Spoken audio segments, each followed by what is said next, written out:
If you're a naturalized U.S. citizen, there's one question that's probably crossed your mind this year, and it's not a small one.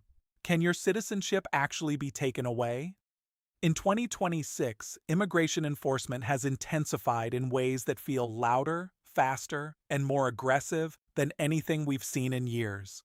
Files are being re-examined. Background histories are being digitally cross-checked.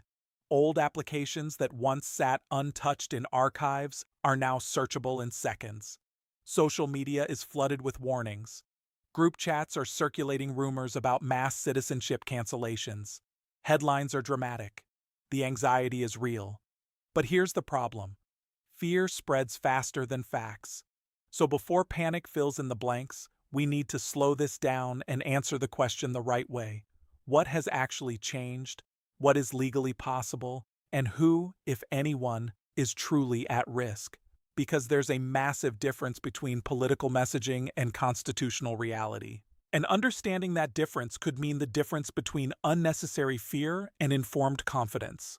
Hi, I'm Sofia, and on this channel, I break down complex immigration policy changes into clear, practical explanations so you can understand exactly what applies to you and what doesn't. Today, we're going to unpack what's really happening under the 2026 immigration enforcement landscape, especially when it comes to naturalized citizens. I'm going to walk you through what denaturalization actually is, why older citizenship files are being reviewed, who is being scrutinized, what your constitutional rights are, and most importantly, what you should be doing right now to protect yourself. This isn't about politics. It's about legal structure, process, and facts. Because when enforcement intensity increases, clarity becomes power. And by the end of this breakdown, you'll know exactly where you stand and where the rumors go too far. To understand what's happening in 2026, we have to separate something very important: the law itself versus how aggressively it's being enforced. Since returning to office in January 2025, President Trump has made immigration enforcement a central priority. Again, executive directives have emphasized stricter compliance reviews, expanded fraud detection, and deeper audits of past immigration records. By early 2026, federal agencies began allocating more personnel and digital resources toward reviewing naturalization histories, particularly cases where there were potential inconsistencies, criminal omissions, or suspected misrepresentations during the original application process. Now, that shift in attention has caused understandable anxiety. But here's the key point. The law governing citizenship has not fundamentally changed. There is no new statute that suddenly makes citizenship easier to cancel. There is no executive order that allows agencies to revoke citizenship with the click of a button. U.S. citizenship is protected under the Constitution. It cannot be taken away casually, administratively, or through a simple internal agency decision. And this is where nuance becomes critical. There is, however, a long-standing legal process called denaturalization. This isn't new. It has existed for decades under federal immigration law. Denaturalization allows the government to seek revocation of citizenship, but only under very specific circumstances, and most importantly, it requires a formal lawsuit filed in federal court. That means evidence must be presented before a judge. The government carries the burden of proof. The standard is high, clear, and convincing evidence, and the individual has the full right to defend themselves with legal counsel. There is no secret administrative shortcut, no surprise cancellation letter that instantly erases citizenship. Without a federal court case, there is no denaturalization. That structure hasn't changed in 2026. What has changed is the intensity of review and the technology being used to conduct it. And this is where the real shift is happening. Federal agencies are now using advanced digital cross-check systems that didn't exist in this form a decade ago. Older naturalization applications, some filed 15, 20, even 30 years ago, are being digitally compared against criminal databases, travel records, asylum filings, visa histories, and other federal data sources. Paper archives have been scanned and integrated into searchable systems. Information that once required manual digging can now be flagged in seconds. If a name variation appears across documents, It can trigger a review. If a criminal charge existed before naturalization but doesn't appear in the application record, that discrepancy can be detected more easily than in the past. That technological evolution is one of the biggest reasons older cases are resurfacing in 2026. But here's the distinction that matters. Flag does not mean revoked. A digital alert is not a court judgment. It is simply a starting point for further review. For most naturalized citizens who were honest, met all eligibility requirements, and had no disqualifying issues at the time they applied, increased enforcement intensity does not automatically create danger.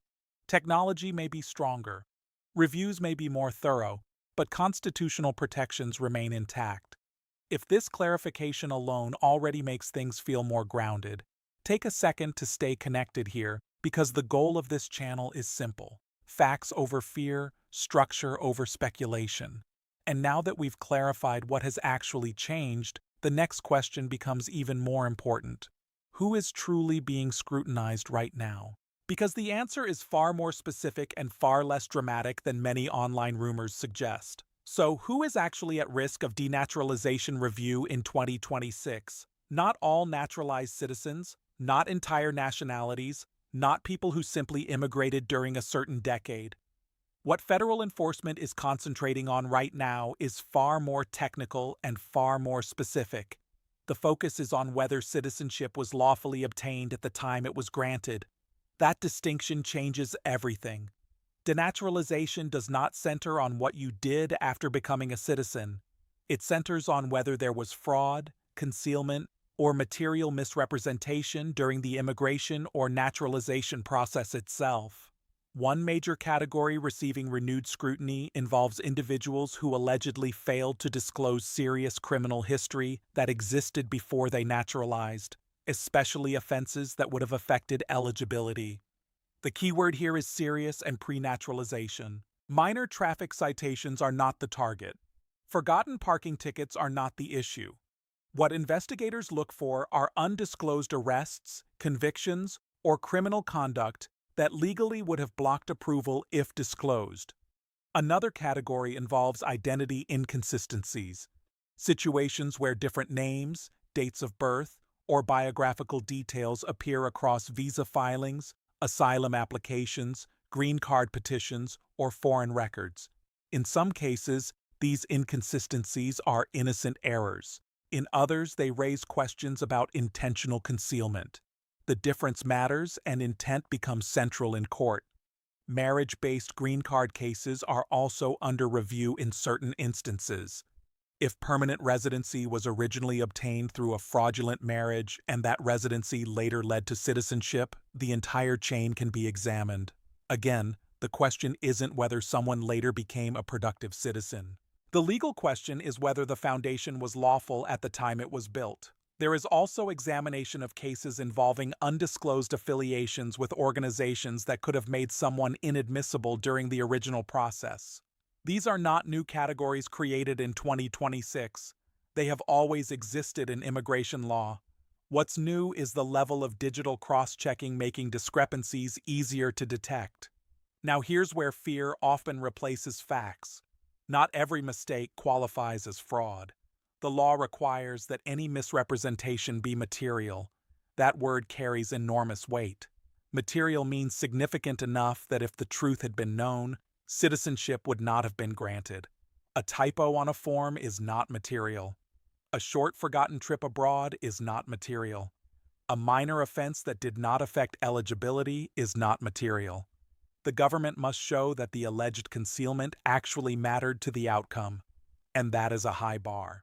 But what happens if you're contacted? This is where understanding your rights becomes critical. If a federal agency believes there was fraud in your naturalization process, it cannot simply cancel your citizenship administratively. It must file a civil lawsuit in federal court. That is step one. Without a federal court case, there is no denaturalization. Once a case is filed, you have the right to respond. You have the right to hire an attorney. You have the right to review the evidence being presented against you.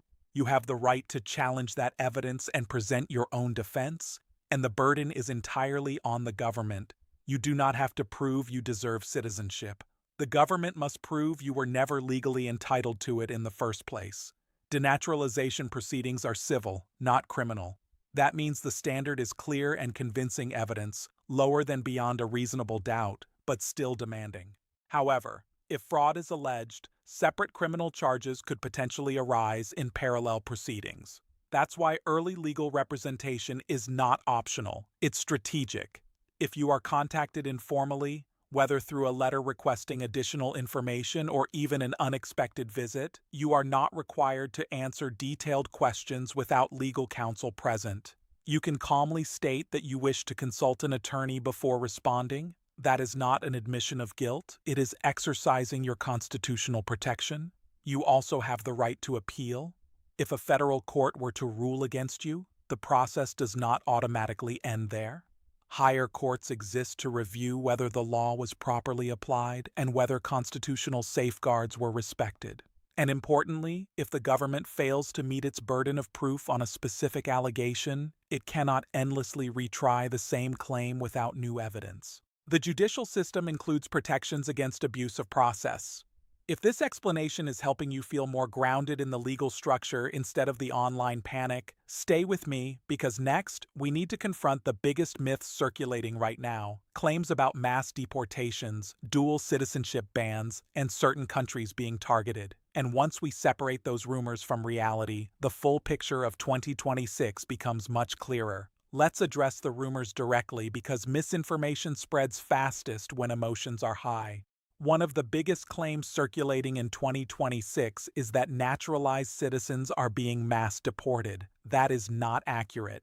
Even with increased enforcement and expanded investigations, denaturalization cases represent a very small fraction of the millions of naturalized citizens living in the United States. These are individualized legal actions based on specific allegations tied to a person's original application, not broad sweeps targeting immigrant communities. The word mass generates clicks, but it does not reflect the legal reality.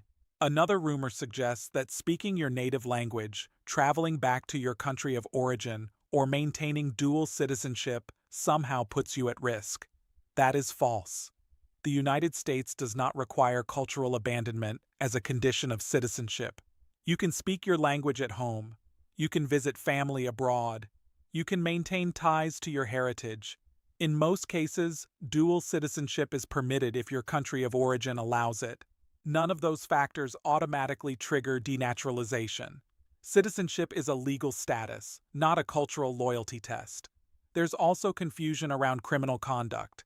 Here's the legal distinction that matters. Once you are a naturalized citizen, crimes committed after naturalization generally do not make you deportable.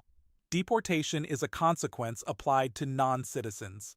A citizen cannot be deported unless citizenship is first revoked through the court process we discussed earlier. Timing is critical. Criminal conduct only becomes relevant to denaturalization if it existed before naturalization and was concealed in a way that would have affected eligibility. That's a very different scenario than committing an offense years after becoming a citizen. Again, the focus is on whether citizenship was lawfully obtained at the time, not whether someone later made mistakes. Another claim circulating online is that certain countries are being unofficially targeted for citizenship review. There is no public statute or formal directive that strips citizenship based solely on national origin. Denaturalization requires individualized evidence tied to a specific person's file, while broader immigration enforcement priorities may focus on particular regions for visa or border policy reasons. Revoking citizenship demands case-by-case proof in federal court. Ethnicity alone is not a legal basis for denaturalization. Some new applicants have also expressed fear that because interviews have become more detailed in 2026, previously approved citizens could be randomly called back and retested without cause. That is not how the system operates.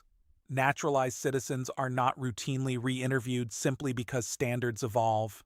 There must be a trigger, an inconsistency, new evidence, or investigative findings tied to the original process. Political rhetoric can sound sweeping, but the legal framework is narrower and more structured than many assume. So where does this leave you right now? Not in panic, but in preparation. If you are a naturalized citizen who disclosed your history honestly, met all eligibility requirements, and completed your process lawfully, your citizenship remains one of the strongest legal protections under U.S. law. That constitutional foundation has not disappeared in 2026. But stronger enforcement does mean preparation matters more than it once did. The first practical step is organization. Keep copies of your naturalization certificate, your green card records, and your original applications, including supporting documents. Maintain both digital backups and physical copies stored securely. Documentation becomes your strongest ally if questions ever arise. Second, if your immigration history included complex elements, prior overstays, name variations, past charges, or multiple filings under different circumstances, consider scheduling a confidential review with an experienced immigration attorney. Not because you are automatically in danger, but because clarity eliminates uncertainty. When enforcement intensity increases, knowing exactly where you stand provides stability. Third, respond promptly to any official correspondence. If you ever receive communication referencing your naturalization, do not ignore it. Do not assume it is a mistake. Do not attempt to navigate it alone. Early legal guidance can prevent minor issues from escalating. Silence does not resolve legal questions. It often complicates them. And for green card holders watching this, the situation is slightly different. Permanent residents do not have the same constitutional shield that naturalized citizens possess. Status can be revoked more easily if serious violations occur.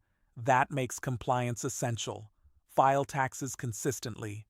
Avoid criminal conduct. Maintain continuous residence and apply for citizenship as soon as you are eligible. Citizenship is not just symbolic, it is structural protection. Immigration policy in the United States has always moved in cycles. Enforcement expands, courts review, political wind shift, legal challenges narrow or reshape executive actions. That pattern has continued throughout 2025 and 2026, with several immigration measures facing judicial scrutiny. The system of checks and balances remains active. Executive authority has limits. Courts impose standards. Due process still governs outcomes. Technology has evolved. Data systems are integrated. Historical inconsistencies are easier to detect. That is real. But constitutional safeguards remain real too.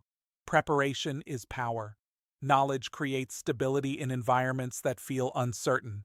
If this breakdown has helped you replace rumors with structure and fear with facts, share it with someone who needs clarity right now. Many people are reacting to headlines without understanding the legal framework behind them. Stay informed from reliable sources and make sure you're subscribed so you don't miss future updates as policies continue to evolve throughout 2026. And if your situation involves unique complexities, consult a licensed immigration professional who can evaluate your specific case because no video can substitute for individualized legal advice. Millions of naturalized citizens continue to live, work, vote, build businesses, raise families, and contribute across every sector of American society. Enforcement priorities may shift, but lawful citizenship remains one of the strongest legal statuses in this country. Stay informed, stay prepared, and as policies develop, I'll continue bringing you clear, fact-based updates so you can move forward with confidence instead of confusion.